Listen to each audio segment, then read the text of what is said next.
नमस्कार, जय हिंद, राधे राधे साथियों। स्वागत है आपका अपने YouTube चैनल आगाज क्लासेस पर। मैं रतन कृष्ण लवानिया फिर से आपके सामने हाजिर हूँ इतिहास की कड़ी में।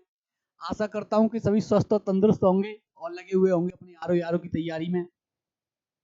तो साथियों, जैसा कि हमारा आधुनिक भारत की क्लास चल रही है और हर टॉपिक के मैं सोच रहा हूँ कि हर टॉपिक के हिसाब से एक अलग से क्लास करवाई जाए, चाहे छोटी क्लास हो, जिससे कि वो टॉपिक भी आपके सामने क्लियर हो और आगे का कॉन्सेप्ट भी आपके समझ में आए। तो कल मैंने आपको साथियों धन निकासी का सिद्धांत करवाया, वहां से क्या प्रश्न भी कम उठाता है, लेकिन वो इसलिए करवाया कि आपकी समझ में आना चाहिए।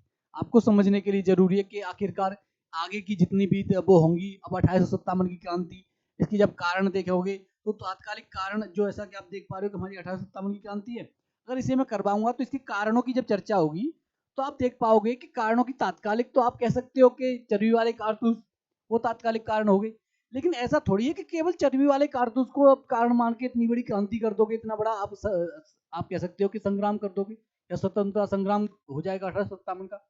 उसके और दीर्घकालिक पुरातन लगातार दीर्घकालिक कारण रहे हैं। उनमें भी आप देखोगे कि इसमें मैंने करवाया है सामाजिक, आर्थिक, सांस्कृतिक, ये सब आपको देखोगे राजनीतिक कारण रहे हैं। और उन्हीं की क्रमिक आप कह सकते हो कि एक क्रमिक आप कह सकते हो कि क्रमिक एक आप कह सकते हो कि एक शब्द है, मैं सोच रहा हूँ कि उस शब्द का अगर प्रयोग करूँ तो वो ज़्यादा वो रहेगा, मेरे दिमाग में नहीं आ पा रहा। कि जब आप किसी भी क्या उससे आप कह सकते हो असहमत होते हो ना, कि असहमति, या आप कह सकते हो कि एक अ, लगातार शुरुआत से लेकर लगातार जो जितने भी असंतोष, हाँ सॉरी, ये असंतोष शब्द लगा तो रहता है, बार बार असंतोष बोला जाता है, लेकिन दिमाग में नहीं आ रहा था उस समय। तो एक क्रमिक आपके सामने जब एक असंतोष का एक क्रमिक वो जो इकट्ठा होता है, तो उसकी आप कह सकते हो कि उसकी जो बाहर असंतोष जो बाहर निकल कर आया वो 1857 की क्रांति के रूप में आया। उसी से कह सकते हो एक लगातार असंतोष होता रहा, असंतोष असंतोष सैनिकों में हुआ, फिर उसके बाद किसानों में हुआ, जमींदारों में हुआ, सब में जब लगातार होता रहा तो उसकी भी आपको कारण नजर आएंगे। वो भी एक कारण है असंतोष लगातार किस क्यों रहा। और आप देखोगे 1857 की क्रांति में जो बड़े बड़े आप कह सकते हो बुद्धिजीवी वर्ग और राजा महाराजा थे, और कुछ ऐसे सम्राट थी, मराठा सम्राट भी थे जो अंग्रेजों की मदद कर रहे थे। और उसी में आपको देखोगे कि ब्रिटिश अधिकारी बोलता भी है कि अगर इस समय सिंधिया ने और मरा आप कह सकते हो कि होलकर ने या निजाम ने हमारी मदद नहीं की होती तो हम अपने भारत जैसे उपनिवेश को खो बैठते या अपने भारत जैसे बाजार को खो बैठते। तो ये आपको एक क्रमिक आपको नजर आएगा। और 1857 की क्रांति के हम बिना उस देरी के सीधे हम पीपीटी पे आते हैं। पीपीटी पे अगर हम पहली जस्ट हम पहले उस पेज पे आए तो आप देखोगे साथियों कि सबसे पहले जिक्र होता है कि 1857 की क्रांति के कारण क्या थे।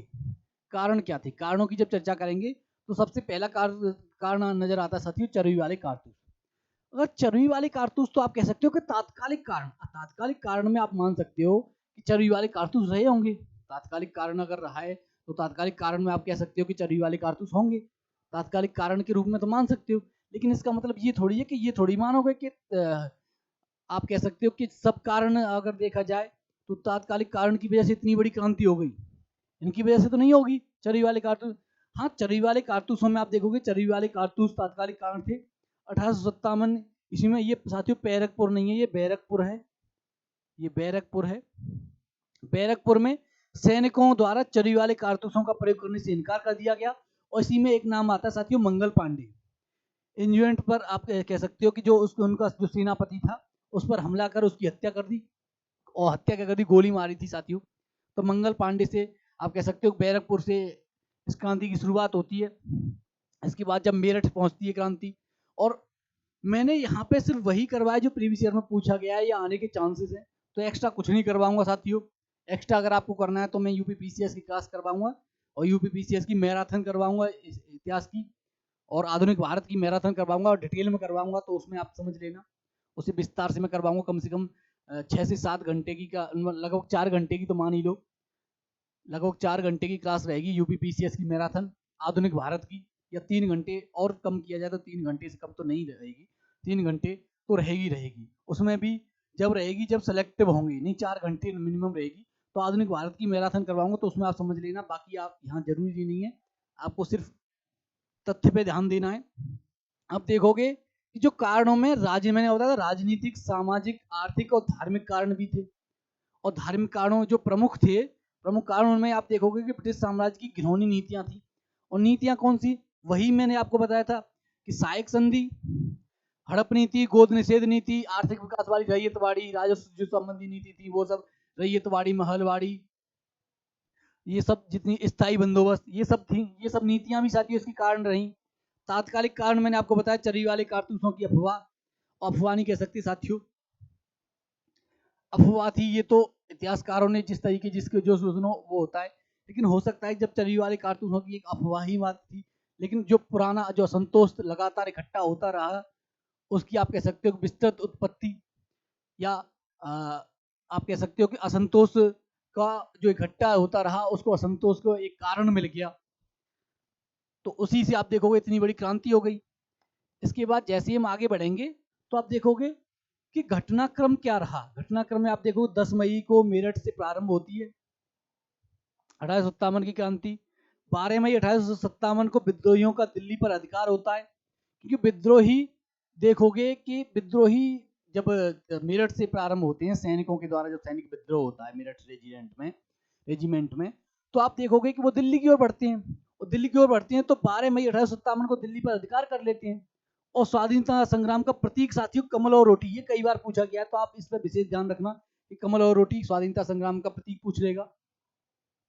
और जब दिल्ली जब पहुंचते हैं तो फिर ये बहादुर शाह जफर को अपना नेता चुनते हैं, क्योंकि आगे की आप कह सकते हो कि आगे जो कौन नेता होगा, तो इन्होंने समझा कि मुगल सम्राट जो उस समय बहादुर शाह जफर था वो नेता रहेगा, तो उसे चुना। इसके आगे जैसे ही हम आएंगे तो ये साथी यहाँ से प्रश्न बार बार आता है कि कौन से स्थान पे कौन सा नेतृत्व करता था, स्थान पे कौन सा नेतृत्व करता था, तो ये आपको ध्यान रखना है साथियों।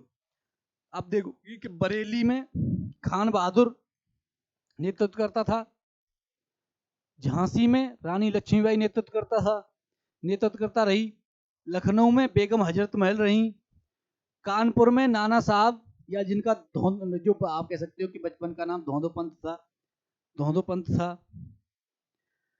जगदीशपुर में कुंवर सिंह रहे, और असम में साथियों दीवान मनीराम दत्त, फैजाबाद में मौलवी अहमदुल्ला शाह ये रहे। तो नेतृत्व करता साथियों सीधे सीधे पूछ लेता है, और जोड़े मिलाओ में पूछता है, वैसे भी पूछ लेगा। तो इस पे आप ध्यान रखना, ये एक प्रश्न कह सकते हैं कि जो यहाँ से प्रश्न बनते हैं वही है। इसके आगे जैसे ही हम बढ़ेंगे तो आप देखोगे कि दूसरा पूछता है कि किसने 1857 की क्रांति के बारे में किसने क्या कहा। एक आपको वाक्य दे देगा कि हिंदू मुस्लिम षड्यंत्र का परिणाम था, ये किसने कहा, ऑप्शन दे देगा 4। तो उसी का साथियों आप देखोगे कि हिंदू मुस्लिम षड्यंत्र का परिणाम था ये सर जेम्स आउटरम, जो आउटरम की रिपोर्ट मैंने बताया था अवध का जो विलय किया था, और डब्ल्यू है साथियों, डब्ल्यू टेलर ने इन्होंने साथियों कहा हिंदू मुस्लिम षड्यंत्र का परिणाम था। जॉन लॉरेंस और सीले ने केवल सैनिक विद्रोह बताया इसे, केवल सैनिक विद्रोह। टी.आर. होम्स ने मध्य आप कह सकते हो कि युद्ध बर्बरता और सभ्यता का, ये बर्बरता और सभ्यता के मध्य युद्ध बताया साथियों, ये मध्य युद्ध पीछे आएगा, बर्बरता और सभ्यता के मध्य युद्ध साथियों। टी.आर. होम्स, ये पूछा भी गया है तो आप इस पर ध्यान रखना, सभ्यता के मध्य युद्ध, बर्बरता और सभ्यता के मध्य युद्ध कहा टी.आर. होम्स ने। वी.डी. सावरकर वर्तमान में आप देखोगे कि प्रसिद्धि भी प्राप्त कर रही, स्वतंत्रता संग्राम की पहली लड़ाई, और इसी पे 1857 की लड़ाई के नाम से 1857 का स्वतंत्रता संग्राम, ये वी.डी. सावरकर की बुक भी है, तो उस पर भी साथियों आप ध्यान रखना, बुक भी पूछ लेगा। आर.सी. मजूमदार ने तथाकथित न प्रथम राष्ट्रीय स्वतंत्रता संग्राम था, न यह प्रथम था, न राष्ट्रीय था, और न ही स्वतंत्रता संग्राम था, ये आर.सी. मजूमदार का शब्द है। और इस पे यूपीएससी में साथियों मेंस में प्रश्न भी पूछा गया है, तो विस्तार से आपको बताऊंगा। यूपीपीसीएस में अभी नहीं पूछा गया इस पे प्रश्न, नहीं यूपीपीसीएस ऑप्शनल में पूछा गया, ऑप्शनल हिस्ट्री, ऑप्शनल का जो पेपर होता है उसमें पूछा गया, तो आप उस पर ध्यान दीजिए। और अब तो यूपीपीसीएस से ऑप्शनल हट ही चुका है, तो उसके बारे में क्या ये वो करना। एक आता है साथियों 1857 की जो स्वतंत्रता संग्राम पे पुस्तकें कौन कौन सी थी, एक तरफ लेखक और पुस्तक। ये जितने भी मैं आपको तथ्य करा रहा हूँ ये सब प्रीवियस ईयर में पूछे गए हैं, एक्स्ट्रा कुछ नहीं करा रहा, कुछ भी नहीं, एक पॉइंट भी आपको एक्स्ट्रा नहीं मिलेगा, सब वही है जो पूछे गए हैं और जो आ सकती हैं। बीडी सावरकर की अभी हम साथी चर्चा कर रहे थे, the Indian war of independence 1857, B D Savarkar की पुस्तक का नाम है। एस एन सेन का 1857 1857 नाम से एक बुक है एस एन सेन की। सर सैयद अहमद खां की असबाब बगावत हिंद, यह साथी पुस्तक है। इसके बाद जैसे ही हम आएंगे तो आरसी मजूमदार की the sepoy mutiny and the rebellion of 1857, यह साथियों इस नाम से इसकी पुस्तक है आरसी मजूमदार की, तो ये भी महत्वपूर्ण है। इससे आगे जैसे हम आएंगे तो आप देखोगे कि अंग्रेज समर्थक प्रमुख शासक कौन कौन से थे, सीधे सीधे पूछ लेता है प्रमुख शासक कौन कौन थे। अगर अंग्रेजों के द्वारा 1857 की क्रांति को दबाया गया तो कोई ऐसा तो है नहीं कि अकेले उन्होंने दबा लिया होगा, क्योंकि इतने विस्तार से जो क्रांति हुई थी, इसमें विस्तार से आप कह सकते हो स्वतंत्रता संग्राम की जो विस्तार हुआ था वो लगभग लगभग आधे से ज्यादा, एक तिहाई भारत में लगभग लगभग पहुंच गया था अगर देखा जाए तो अनुमानतः। लेकिन अगर अंग्रेज अकेले होते तो उन्हें भारत छोड़ के जाना पड़ता। ये ब्रिटिश अधिकारी ने भी बोला है कि अगर ग्वालियर की सिंधिया या होलकर या ये सब मेरी हमारी मदद नहीं करते तो हम एक बहुत बड़ा उपनिवेश खो बैठते। तो इसमें अंग्रेजों की मदद किस किस ने की, ग्वालियर की सिंधिया ने की, इंदौर के होलकर ने की, हैदराबाद के निजाम ने अंग्रेजों का साथ दिया, जोधपुर के राजा ने साथ दिया, भोपाल के नवाब ने साथ दिया, पटियाला, नावा और जींद के सिख शासकों ने भी साथियों अंग्रेजों का साथ दिया, और कश्मीर के महाराजा ने भी साथियों अंग्रेजों का साथ दिया। इसके अलावा ये तो शासक हैं, लेकिन इसके अलावा अगर मैं आपको बताऊं तो जो बुद्धिजीवी वर्ग था, जो पढ़ा लिखा बुद्धिजीवी वर्ग, इसने अंग्रेजों का साथ दिया साथियों। एक और अगर मैं आपको बताऊं, जमींदारों ने, ज्यादातर जमींदारों ने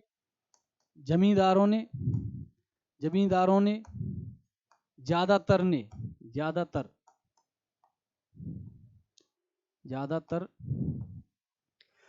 जमींदारों ने ब्रिटिशों का साथ दिया था। और जमींदारों में आप देखोगे कि जमींदारों की जब चर्चा होती है तो कुछ जमींदार ऐसा नहीं है कि स्वतंत्रता संग्राम के साथ नहीं थे, कुछ स्वतंत्रता संग्राम के साथ भी थे, सैनिकों के साथ भी थे, सैनिक विद्रोह के साथ भी थे। सॉरी, सैनिक विद्रोह नहीं, स्वतंत्रता संग्राम था, हम क्यों कहें अपने उससे।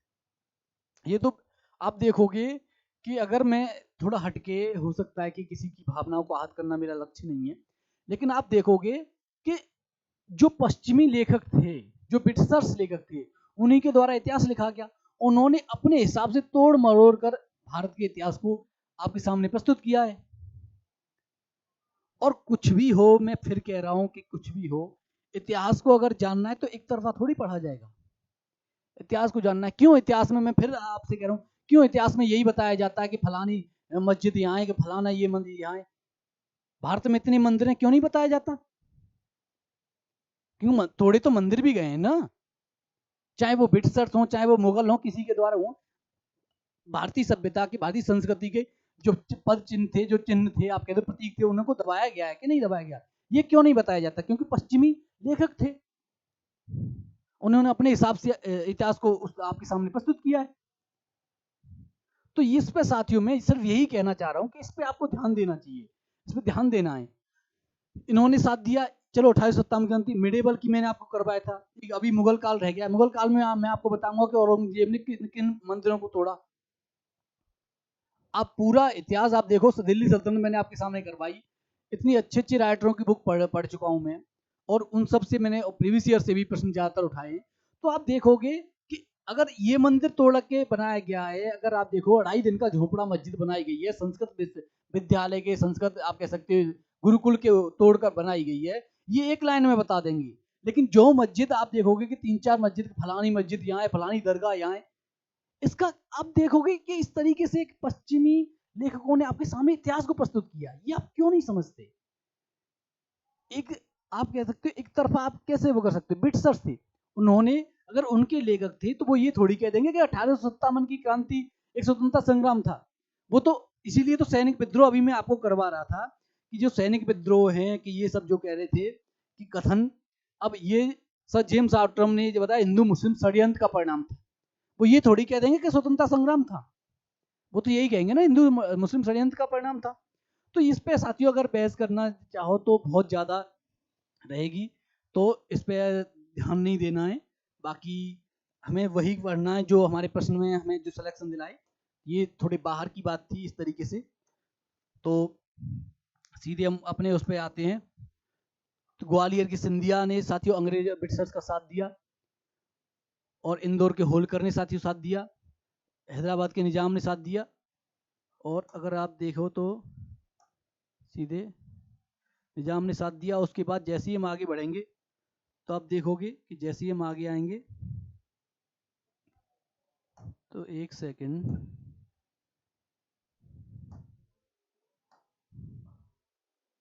जैसे ही हम आगे आएंगे तो ये हो गया था। अब हम इस पे आते हैं कि भारतीय रजवाड़ों के विजय और विलय की जो नीति थी, विलय विस्तार की जो नीति थी, उस पर अगर आप देखोगे तो आप देखोगे कि भारतीय रजवाड़ों के प्रति विजय और विलय की नीति का परित्याग किया।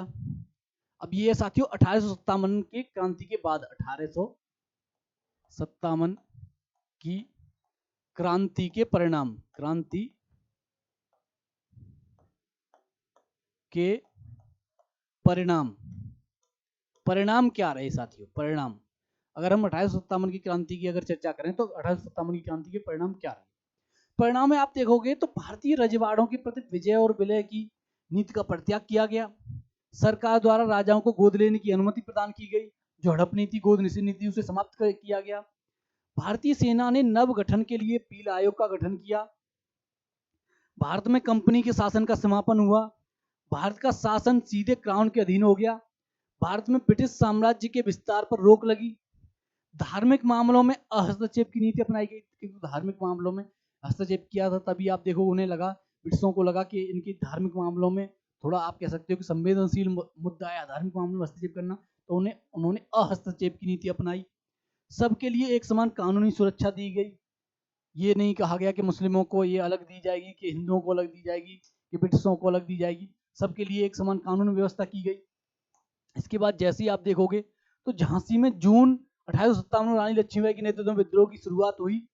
कानपुर में 5 जून 1857 को नाना साहब या दोनों पंथ को पेशवा मानकर स्वतंत्रता की घोषणा की गई। ये थोड़ी साथियों मैंने बाद में कथन दे दिए, आप कह सकते हो परीक्षा उपयोगी आप पॉइंट कह सकते हो इन्हें, क्योंकि ये प्रीवियस ईयर में पूछे गए। तो ये प्रीवियस ईयर प्रश्न भी साथियों मैंने लास्ट में जुड़वा दिए थे। सामाजिक सुधारों के अंतर्गत विधवा पुनर्विवाह अधिनियम 1856 में कैनिंग के समय में ही पारित हुआ था। वीडी सावरकर ने अपनी पुस्तक the Indian war of independence 1857 में इस विद्रोह को सुनियोजित स्वतंत्रता संग्राम की संज्ञा दी। ये वीडी सावरकर ने। इसके बाद जैसे ही हम पहुंचेंगे साथियों आगे वाले पॉइंटों पर, तो आप देखोगे कि 1857 के भारतीय स्वाधीनता संग्राम की सरकारी इतिहासकार सुरेंद्रनाथ सेन ने या एसएन सेन ने, जिनकी पुस्तक 1857 में प्रकाशित हुई थी, 1957 में साथियों प्रकाशित हुई थी, 100 वर्ष बाद। ये पूछ लेता साथियों, सीधे सीधे पूछता कि एसएन सेन की पुस्तक कौन सी थी, तो 1857।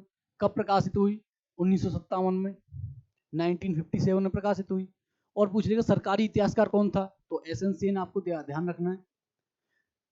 मजूमदार ने 1857 के विद्रोह को तथाकथित न प्रथम राष्ट्रीय स्वतंत्रता संग्राम था, न ही प्रथम था, न राष्ट्रीय था, न ही स्वतंत्रता संग्राम था। ये कथन कई बार पूछ लेता है। इसका मेंस में तो ज्यादा प्रश्न पूछा जाता है, लेकिन प्री में अभी तक एक बार ही पूछा गया कथन के रूप में कि ये किसने कहा।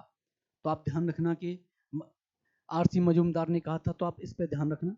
इसके आगे जैसे ही हम चलेंगे तो आप देखोगे कि हमारा ये 1857 की क्रांति वाला ये क्लास पूरी होती है, और 1857 की क्रांति की क्लास को हम यहीं विराम देते हैं। मिलते हैं फिर कल नए टॉपिक और नए जोश के साथ साथियों। जय हिंद, राधे राधे।